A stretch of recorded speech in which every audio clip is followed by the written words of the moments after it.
All right, so now that after the centrifuge, what you should see is this beautiful different layers here.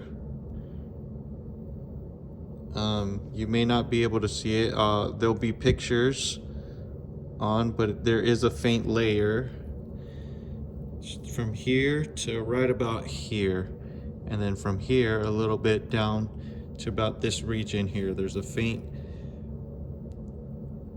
if I were to move it a little bit back and forth, maybe you can see it.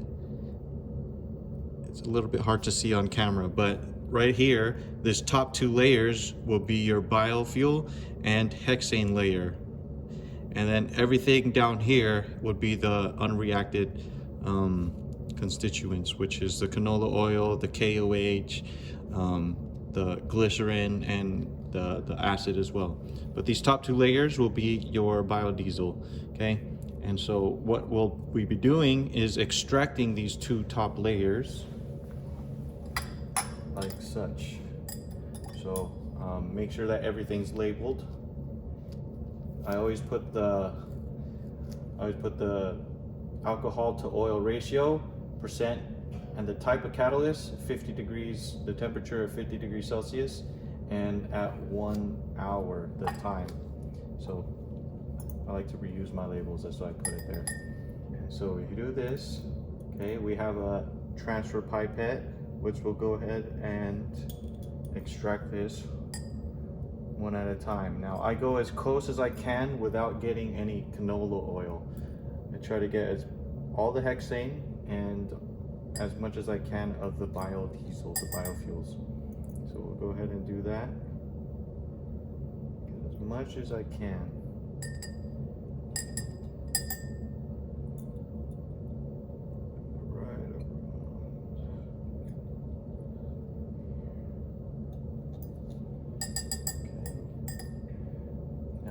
The biofuels.